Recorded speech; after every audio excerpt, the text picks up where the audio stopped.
like to interview again, Jen Fisher from Deloitte. And it's pretty exciting because you have like a new title and if I dare say, a new updated purpose at Deloitte. So let's just like jump right into it. And will you tell us about that and how that came to be? Yeah, absolutely. So my new title is U.S. Human Sustainability Leader. And for those that don't know or maybe didn't hear the previous episode, I was previously Deloitte's first ever Chief Wellbeing Officer. And we talked about that on the prior episode and kind of how that came to be. And I guess maybe I'm following in my footsteps once again, where along with many of the leaders at Deloitte, we just continue to kind of see this evolving need to really focus on and address, who we are as humans, not only at work, but beyond kind of the four walls of our own organizations. And, in particular with our clients and in our communities, and many of the underserved populations is a big focus area. And so I guess born out of a whole bunch of conversations, and this new emerging area around human sustainability, which honestly, in many ways is still being defined, but is being talked about a lot more. In some ways, it was born, I think, out of the S in ESG, which is the social component of ESG, which really focuses on, the human needs and the human intersections of climate and policy. Which I have a strong belief that if we don't focus more and make more investments on the S, we're going to have a really hard time reaching our stated goals and aspirations in the E and in the G, because it's going to take the humans to do all of those things. It's going to require all of us to change our behaviors in many ways. And so, but there's kind of been this lack of real focus or investment on, okay, well, what does that mean for the human, and what are the intersections, and what are honestly the systemic barriers that are creating a world of work and a world of living that I think so many of us feel like it's no longer working for us. I mean, we're living in a time of pretty extreme burnout. And if you haven't experienced burnout, most people I talk to are feeling overwhelmed by just living in this world. And it's a layer cake of reasons why. It's not just work. It's not just life. It's not just, there's so many things that continue to happen in our world that make it a very disrupted place to work or to live. And, even though we're always changing as humans, we're not very good at change. And so it's hard. And the uncertainty of all of that is creating, a lot more stress on us, physically, emotionally, and mentally. And so really that's kind of our focus, is to look at what are the real systemic issues and barriers in the way of people living and working well and in a way that is sustainable and equitable now and in the future. And that's a big, lofty goal. Yeah. And so how do you break that down? How does that translate into, kind of day-to-day work and day-to-day for people at Deloitte or beyond?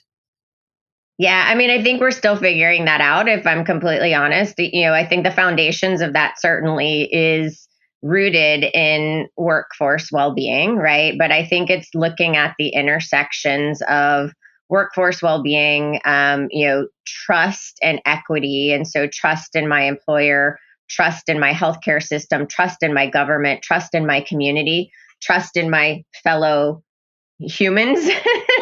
And there's kind of this eroding of trust. Certainly the intersection with what's going on from a climate perspective and how that is impacting all of us. And you can't have lived through this past summer and ongoing that we all continue to live through, and not be experiencing some of these more extreme climate related events, but also looking at things like our food system, and the way that food has historically been produced in mass quantities. And, we now understand the impact that that's having on our health, but also things like food deserts and food inequity, which then leads to health inequities and, healthcare inequities, those types of things. So all aspects of diversity, equity, inclusion, and belonging, which we now know is an incredibly important part of the equation when it comes to our workplaces, but also our health and well-being. And so it's really kind of an intersectional. I wouldn't say it's an umbrella. I think it's what are the intersections of all of those things, and how are they impacting the workforce within an organization or within Deloitte, and what can we do about it, starting with our own organization, but recognizing that as such a large organization, we have a responsibility to make sure that we're also impacting, the societies in which we live and work. And so what are the exact things that we're going to do or that we need to do? That's still to be defined. And maybe that's part 3 of our discussion. I think what I really want to know is, what do you do every day? Like, what do you do when you get to work? I mean, because it's so important, and it's like the heartbeat of the company, right? And it's what makes people, I feel like, want to come to work and feel empowered and important and motivated to do a good job, to feel like they're respected, to feel like they're heard. So how do you do that? Like, what do you do to make that happen? That's like everyone's Yeah, I mean, well, what I'm doing every day now is kind of figuring out what the strategy and actions that we're going to so really understanding, what does that mean, and what are these barriers, and really what does sustainable work look like, right? And I'm calling it sustainable work because I think for many people, the ways in which we're working aren't sustainable and don't feel sustainable, and we're continuing to see a lot of these swings of, everybody's going to the office, nobody's going to the office, we're somewhere in between, there's pros and cons of both, but there's not really a good answer, and there's probably not going to ever again be a one size fits all when it comes to work and the way that we're working, kind of the when, where, and how. We also know that the sentiment of the workforce in particular, and I don't really like to, kind of do broad general brushes, but the younger workforce has a much different belief about the role that work should play in their life. And I think leading organizations are going to have to make some changes. We're not going to make all of the changes, right? Like there's going to have to be some meeting in the middle, right? The meeting of the minds. And I do think that that is a really critical component of what's missing right now. There's still a lot of finger pointing going on. I don't think that there's a lot of very senior leaders coming together with the workforce to have these real conversations about what's wrong with work, what isn't working, and what do we need to change, and what suggestions does the workforce need to have. So when I talk to senior leaders inside of Deloitte or outside, is we need to be talking to our workforces. We need to be asking them. They're the ones that are doing the work every day. And so they have a whole lot of ideas around what's not working and what needs to be changed, and also how to change it, right? And that doesn't mean that you're going to do every single one of them. But I think until we start having these real and sometimes difficult and uncomfortable conversations, and that's where trust comes in. We need to get back to a place where, the workforce trusts their leadership and their organizations enough to have psychological safety and to feel like they can have these real conversations and ask for what they need, and not be in fear that, if they do something like, don't go to the office, that it's somehow going to negatively impact them. And so, now I spend my days, because I've been in my new role going on a little over 3 months now. So I do, I spend most of my days kind of thinking through right now, what are these problems? What's the strategy around them? What are some of the solutions? And then I think a really important component of all of this that we haven't really figured out is, how do we measure it, right? How do we get data on a real time and ongoing basis to really understand what's going on with our workforce, so that we can use that data to make decisions, to make, in some ways like predictive modeling, or to at least understand especially when there are big societal events. How is that impacting the workforce, and how can an organization intervene to provide the workforce or their communities the assistance and the support that they need to get through very difficult times, and so that it becomes a lot less reactive? Because I do think that at Deloitte and many other organizations, leaders care deeply and they're very well intended. It's just a lot of times things can be very reactive, or there's not a lot of discussion going on between senior leaders and the workforce. And so there's just a misunderstanding where the workforce kind of thinks that leaders don't care. But I've yet to find a leader that actually says to me, Jen, I don't care. I mean, and I think we have to remember that our leaders are humans too, right? And they might be struggling as well. And so I think we have to come to all of these opportunities, because I do think that there's a lot of opportunities sitting in front of us and will continue to be, especially with AI. But we need to come to it with an open mind and honestly even an open heart, and be willing to to listen and to understand, and know that these are problems that didn't pop up overnight, and so we need to give ourselves time to figure them out and to put into place new ways of working, new thoughts, new behaviors. And that's going to take time because we just don't change that quickly. We've been working the same way for 100 years. We have technology now, which you can make as many arguments for why technology is good as you can for why technology is bad, right? And so we need to sort through a lot of things in order to get to a better answer. And what do you think that the sort of quote unquote younger generation and the younger, part of the workforce brings to the table, and the changes that they might want to make that might be combative with sort of the older generation and maybe people in the leadership roles, and how we're going to work through that? It's interesting because I feel like, we say this about every generation. Certainly when my generation was in their 20s, there was this view that, that the younger generation was lazy or didn't want to work hard, or we were dreamers, or, we just all wanted to follow our passions. And I feel like we kind of say the same thing with every single generation. Yeah, that's. I will say, what I will say, what that I think is different now is that a lot of our younger workforce grew up, unfortunately, with parents that weren't present because their parents were working all hours of the day and night. And so they've been on the receiving end of what that looks like and what that feels like. And so now that they're in the workforce and entering the workforce, they're saying, I'm not going to work that way. And it doesn't mean that they're lazy or that they don't care or that they don't want to work hard.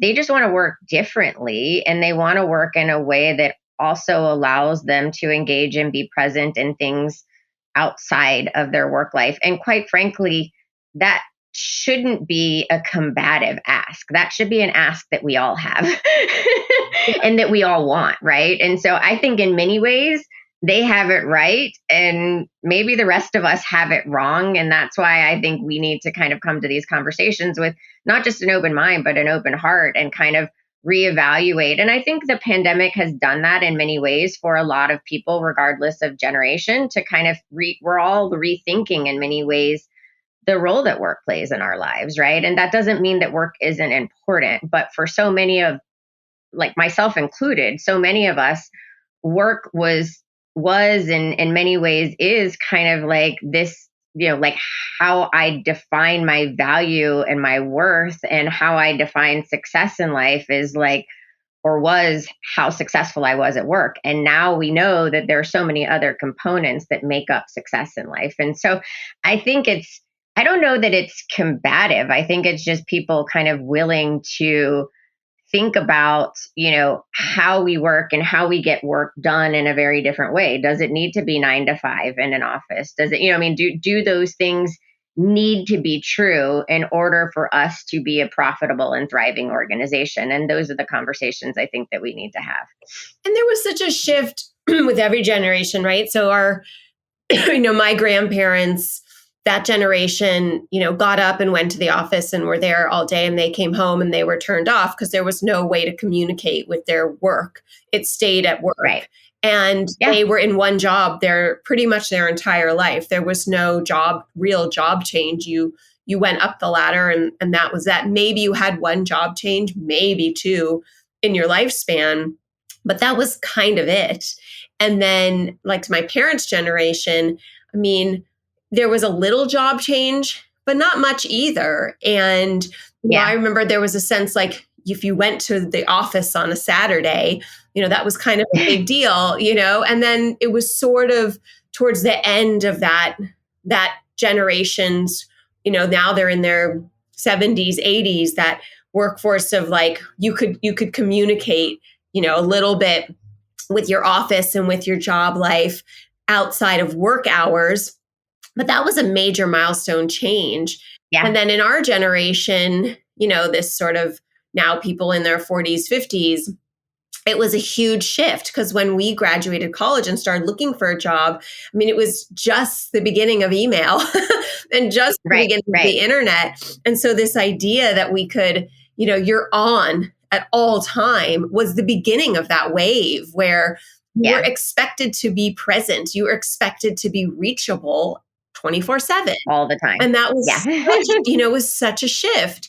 And I'll tell you that I've noticed something really interesting that's outside of the workplace, that's in education, but with my children who are older, they're older teenagers, and I have a child in college, but they expect their teachers to be reachable at all times. And they have interesting. And they have some, and those teachers are in the workforce. They're in education. Yeah, and absolutely. College professors and high school teachers. So some of those teachers they like to be reachable at all times. They have lives. They're married. They have children, but they like to be reachable. They do, especially post-COVID. So they're available for quick Zooms or, respond to emails up until 10, 11 o'clock at night. I mean, I'm dead asleep and my kids are emailing me. Me too. And some are not. Some are not. There's a college counselor at my kid's school who's not, 3:30, 4 o'clock PM. He doesn't return an email. School breaks. He doesn't return an email. And he's like, no, those are non-working hours. I'm done. You didn't reach me. You didn't get to me during the time where I told you I was available. That's it. And those teachers, it's like really frustrating for those kids. And my answer is, well, they're not working. That's it. They're done. You could have gotten in touch with him and sent him an email during school hours. And I think there's maybe a little bit of a shift backwards for some of those teachers or some of those people in the workforce who during COVID, during that, height of that time where they were expected to be reachable at all times, have taken a step back and said, I was totally burnt out. And if it's unsustainable, I cannot keep that up. And like, there's just no chance. And I never signed up for that. And that was never part of my contract. I never signed up for that. And not even a work contract, like a social contract with life. It's just not going to happen. And who put that expectation out there to begin with? So I really I fully understand that as someone in the workplace and as a parent and as a woman. I think it's a whole nother level because I believe as women, we're expected to be reachable at all times for all the things that we're supposed to be reachable for. For all the things, and I believe there's no shift in that either. Even as we talk about it as a society, we're still the primary contact for, everything during the day that happens outside of the workplace and in the family, and even an emergency contact for your parents or your friends. And it is unsustainable. So at first, when you hear that, like human sustainability, it sounds like so out there. But when you break it down, it's so real and it's so true, and it's so important. It's so important. And I think one of the potential, well, definitely one of the opportunities that we have now, when you were kind of talking about the emergence of like the internet and email and our ability to be connected from anywhere, regardless of whether that was bad or good, because we can debate that. Now we're kind of on the, brink of what is AI going to bring to the workplace? And I do think that a lot of what we hear is fear-based, right? That AI is going to take a whole bunch of jobs and jobs are going to be displaced, et cetera. And while I do think there's probably some truth to that, it's going to also create opportunity because that's the way it works. I mean, we thought that in many ways when we first started using technology in the workplace. The other thing that we thought when we first started using technology in the workplace was that we were going to be so much more efficient. Mhm. And we were going to be so efficient that therefore we were going to finish all of our work by like 3, 4 o'clock. We were going to be able to leave the office and we were going to have all this free time. And that did not happen. All that happened was that we got more work to do and that we were connected 24 days. And I think that we also just created more work, Mhm. right? Like whether it need to be done or created or not, like we got into this cycle of like creating more work, right? And so I do think that one of the really positive opportunities that we have with AI, if done correctly, and that's a big if, is that it should free up time, especially for certain kinds of workers, so that we can either engage in a different kind of work that is more meaningful human work, or that it actually just gives us more free time to live our lives, right? And so, but that's again, these are monumental shifts in terms of the way that we work or the way that we've always worked, and it starts with mindset. Like we have to wrap our heads around this and what's this going to look like, and we have to trust each other. We have to trust our leaders and our organizations that making these shifts are going to be good for us and that we're going to be supported. And then our behavior around work has to change, right? Like those boundaries that you were talking about, like we all have to get comfortable with. I mean, like, I don't know if you're like me, but when I have some work days that are just a little bit slower and maybe I'm getting 75 emails and not 150, I'm like, wow, is there something going on? Did I do something wrong? Is some, like the anxiety comes up because we're so addicted, right? Like we're so used to this like constant connection and the constant dings and pings, and that makes us feel valued and needed. And a good majority of that time we're doing work that isn't valuable, right? And isn't making us feel better or isn't making us better humans or we're not developing as a result of it, right? In a positive way. But yet when it's not happening, we're like, wait, there's something wrong because we've kind of just become addicted to this rat race in this way that isn't sustainable, but it's also not terribly valuable to us as human beings. No, 100%. And that it's not even just that it's like makes you feel valued. It makes you feel like bored, like there's something you should be doing, like there's something Right. wrong, like you missed something, like it's that Totally. FOMO, like something happened and you missed it, or it's like it's this weird feeling. I don't know, like your computer I broke, think that's such a great point. Like we're so bad at being bored, right? Like the first thing you do when you feel bored is what? You pick up your phone Yeah, and you start scrolling through social media, right? yeah. Because we have lost our ability to do nothing and be okay with it. Yet when we do nothing, there's a lot of positive that comes from that, right? But now we get into like, oh, that's lazy, or, like we've gotten into such a place where like if you're actually doing nothing, we don't see that as productive, but yet it's actually in many ways a very productive thing to do. And I do think some of the fascinating trends, I don't know if you tune into them, but they come across my world a lot, is like now we have like lazy girl jobs and things like that. Right. And it's kind of this resetting of the expectations or the sentiment of the workforce. I don't know why it's only girls, because it's not. But that, I mean, I know why it came up on TikTok that way. But it's this resetting of the workforce saying that I want a good job that's reasonable, that pays me a reasonable, livable wage, but that, technically that I kind of work hours from 9 to 5 or 9 to 6 that are very predictable because I have a life and I want work to be a meaningful part of that life, but I don't want it to consume me, right? But somehow we've even tagged that as being lazy, and I don't think that's lazy. I think it's just reasonable. Reasonable, and it's impactful, and it's important to Yeah. the way you want to live your life. And I would take it Yeah. one step further, which is, I mean, my mantra is that in order to be healthy, you have to look at your whole body. I mean, and that's sustainability, right? So we're talking about our mind, body, and our soul. So our mental well-being, our physical well-being, our Yeah. emotional well-being.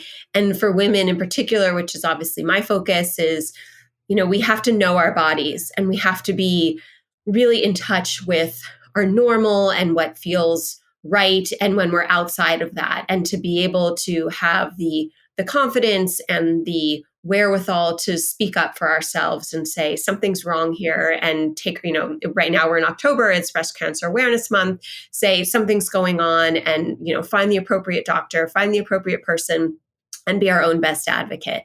And so if we're working to, the max 24 hours a day or 20 We can't hours do a that. day, Yeah. that Yeah. ability is the first thing that goes out the door. You have completely lost focus on yourself, and where the absolute ability to pinpoint, forget about what's outside your norm, but what is your norm. So if you are Right. running yourself into the ground every single day, you have no idea how you're supposed to feel, how your body Right. is supposed to run, what you're like, literally how many hours your body needs to sleep to feel good, how you should be looking, what your skin should look like, what your hair should look like, how your bodily functions should run, like how often every day you should be pooping, like literally down to Yeah. that. And so you have lost that. And if you lose that, you have no chance to understand when you're outside of that. And you've then lost the chance to understand what's going on when you get sick, and sick Right. from the flu, from COVID, to the worst case scenario, to cancer. So Yeah. that to me is what troubles me the most about men and 100%. women. And of course I'm focused on women, of living and working this way, of just Yeah. racing themselves into the dirt. And I think it's people like you and the jobs that you're, the roles that you're filling, that are just, I mean, it's just beyond. To say it's important is like minimizing it. It's so necessary, because I think Yeah. we became so, as a society and as a workplace, and especially in a lot of ways in women, trying to keep, get into that, and not just keep Yeah. up, but like, jam ourselves into the mix. We've just forgotten that something gives, and what gives is Yeah. our ability to take care of ourselves. Amy, you know my history with breast cancer, Yeah. and what you were describing was, before my diagnosis, I experienced burnout, and so, that's the way I was living my life, Mhm. right? I mean, I tell people, like, I prided myself on getting to the gym an hour a day. And to me, like, I had this view, well, like, okay, I worked out for an hour. That's really good, because most people don't even do that. But that meant, most days I was sleeping 3 or 4 hours, and probably the other times mostly was consumed with work, and probably some other things going on in my life. I needed to go to the grocery store, like that kind of stuff, right? But in large part, I was always connected. And I'm even to the point where, like, I would wake up in the middle of the night and check my phone, and my husband would be like, I can see the light on your phone. Like, you're not fooling anyone. But what did I think was going to happen at 2 o'clock in the morning that I had to respond to, like, in that moment? And I do believe that, like, the way that I was living my life, my experience with burnout, the significant amount of chronic stress that, in large part, I was responsible for. Like, I was the one making those decisions, or believing that success was defined by ultimately, like, me just running everything into the ground. Like, I thought that that was the way to success, right? But really, for me, I think it was the way to breast cancer. Like, outside of any other reason that the medical community could give me for why I got breast cancer. And there's, tons of unknowns, right? That's just the way cancer is. Mhm. But I do think that the way I was living my life, the amount of stress that I put myself, that I put myself under, and that the system in many ways rewarded me for, right? I mean, we reward for those types of behaviors. We celebrate the person that stays up all night to get a project done. Those types of things, when we're running so hard physically and mentally, I strongly believe that, I mean, unfortunately, I think that's the reason why we're seeing so much more cancer diagnoses, especially breast cancer diagnoses in young women. I mean, when I was diagnosed at 40, I thought I was young and incapable of dealing with it. And now I know so many women in their 20s and especially in their 30s. And, outside of like the air that we're breathing and the chemicals that are in our food and in our products, and which I personally think have a big a big impact on some of the cancer rates. But I also think it's the way we're living our life and the amount of chronic stress that we don't even sometimes know that we're carrying around, because we've been carrying it for so long. We just believe that that's the way that it is. Yeah. And, And so you're I mean, I felt like you were telling my story when you yeah. were saying No, that. I know. I remember. And I mean, we talked about it. And I also think there's this, without getting too much off topic, but there's this idea of shortcuts too. And so this, you're trying so hard to do everything, right? And to do it all, and to be superwoman, and to be this, like, this superhuman person who can stay up for basically 24 hours and Right. work at all hours and work out and have this like perfect physique and wear these, look great and look perfect in the morning when you go to work, and who's already worked out for an hour and and then there's these products on the market now that cover everything. So there's a supplement for everything, and you're Yeah. taking them. You have no idea what you're putting into your body. You don't, Yep. it's like my 17-year-old told me the other day, he's like, I've done the research. I'm like, you don't know what you're talking about. You have no Yeah. idea. Who sponsored the research? You're just talking to some guy in a gym. Like, what are you talking about? You have no idea. For every reaction, there's an opposite and equal reaction. Like, absolutely not. So it's just this mindset of, I must do this, I must get it all done. And it starts, by building these habits so young, and so, just this, like, I must do it at all costs, Hmm. and be at this level and operate at this level. It's really, it's very toxic, and it's very unsustainable.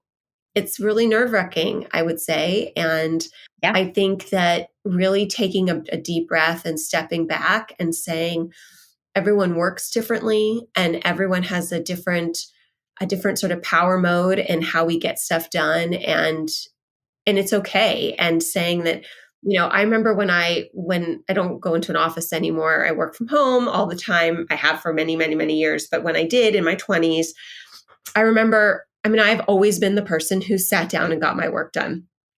Yeah. That's just who I am. And I remember being in an office and I was done. I was done at like 3 o'clock, and I was more than done. I'd done stuff for the next day. And I could have sat there for 3 more hours and done more stuff, but I was done. And there were women and men in my office who never got anything done. The hours they Yeah. spent at the office, talking and schmoozing. And by the way, it was the 90s, early 2000s, smoking and hanging out and, taking long breaks and chatting in the hallways. And I remember thinking, why am I sitting here when I like have to stay until a certain time of day when they're not doing anything? And I just was like so annoyed, you know? And I thought I could go home and finish, or I could just Yeah. leave. But I didn't want to, because I thought I would get like, I'd have repercussions if I did. And I'd be thought of as lazy, and I didn't work as Yeah. hard. I didn't work as long hours. And I really remember thinking, and I was young, I was like 23 years old, of, why is it like this? Why do I have the same, why do we all have the same protocols when we all work so Right. differently? And there's nothing I could do about it. I was so junior. But I think it's just such an important and meaningful role that you have. And hopefully, deep shift in the workplace to acknowledge, the differences in the way people work, the way people need to work. And this great thing that did come out of COVID, I think, which is that some people work best from home and some people do better in that space, and dependent on what type of work they do, a lot of it. I know in my husband's company, his tech guys work better from home. There's no reason for them to come into the office. It's distracting. They are much better at home.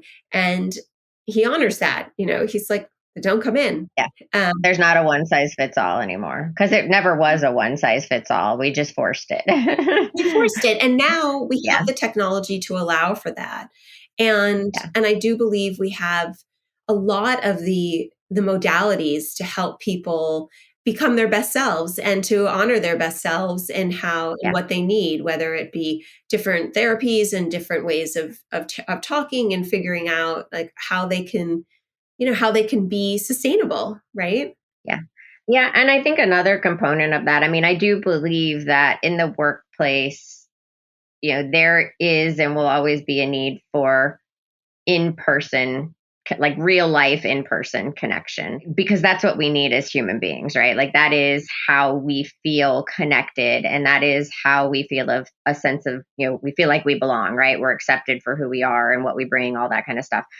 But that doesn't mean that everybody needs to go into the office. And if that's what that means, like if we choose to go to the office and sit and work, that's one thing. If we're being mandated to go back to the office to just sit in our spaces and work like we could from home or from anywhere, quite frankly, then that's not a good use of the office, right? Like the office or gathering should be for unique, bespoke in person, like relationship building and belonging and connection, right? And we don't necessarily get that when we just go and we unplug our laptops from home. We get in the car or the bus or the train or whatever, right? And that comes with, part of human sustainability is also the wear and tear on us as humans, right? Like, the people that sit in traffic or that commute for 2 hours each way, like that is not a really good strategy for anybody. The same thing with like, it's not a good use of time, but also that means you're sitting without moving for like, if you're for 4 hours a day, which we know the impacts that has on our physical body, right? The research, the science is there as long as you believe in science, right? Like we know what that does to us, right? And so why would we mandate that? Right? Like we know what that does to somebody's health and well-being. Same thing with, maybe it's just that I'm older. I used to travel a lot more for work. Like travel is a lot harder on me physically and mentally, post COVID. And maybe it's because we got out of practice.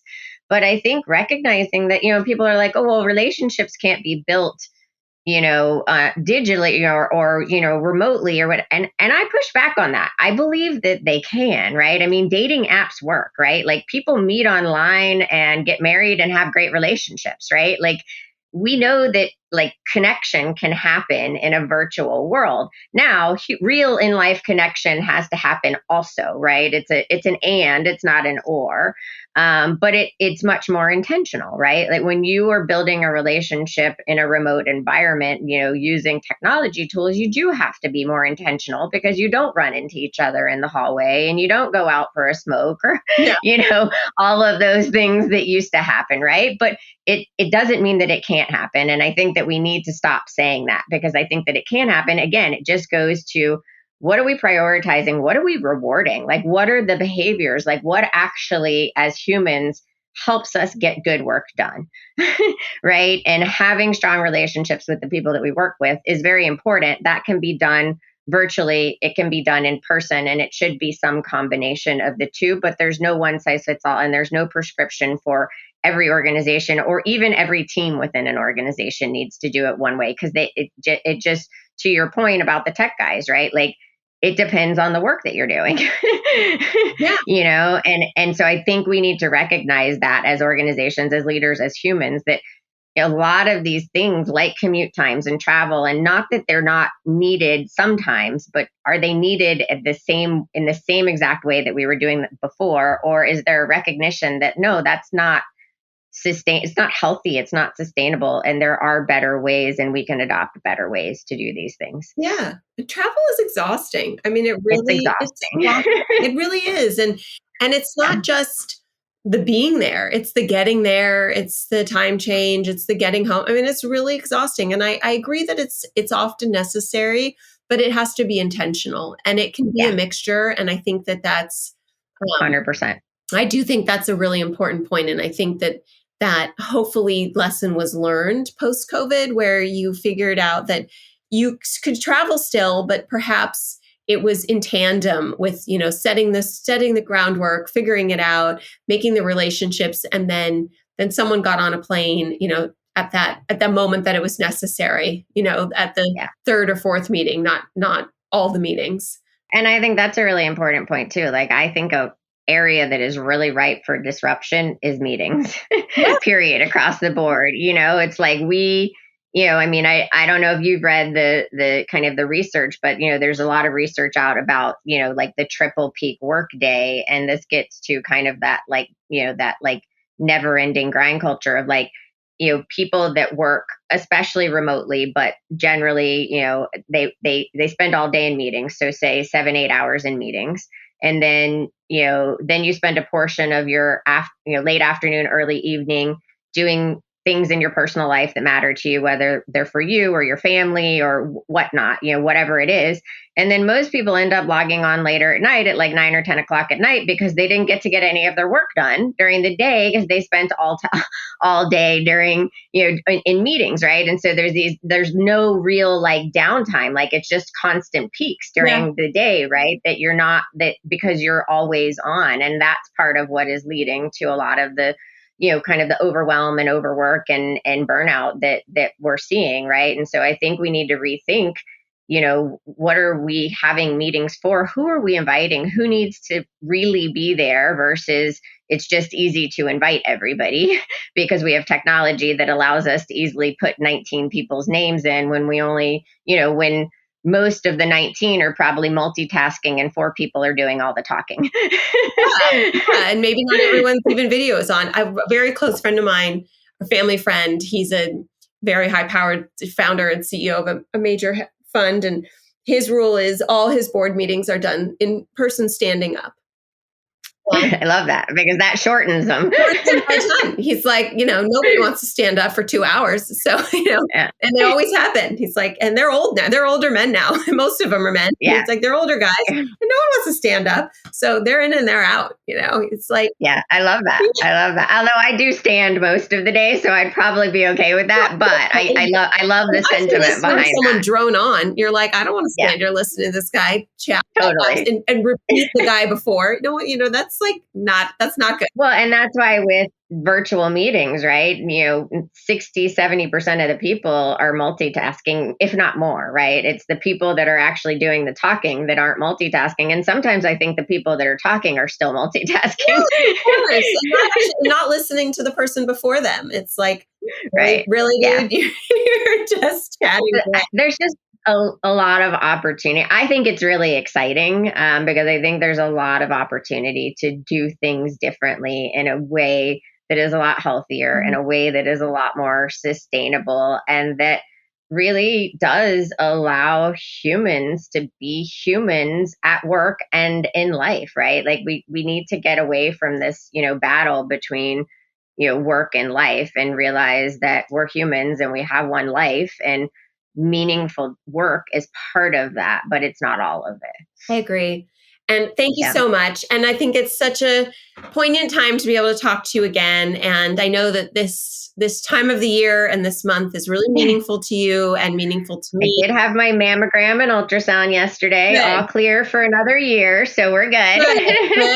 Good. And be healthy and take care of your body. And I'm really happy to speak to you. As always, this was wonderful. And the work that you do is so important for everybody, and obviously so important for women, and just knowing, like you said, I think we spend 70% of our time at work, 50% of our time at work. So that is our life. So it should be time well spent and healthy time. And I think it needs to be I mean, sometimes it's grinding, yes, and sometimes it's kind of boring, but really the majority of the time it should be well spent and uplifting and healthy and exciting and motivating. So, it's people like you, Jen, who are making it that way. So thank you.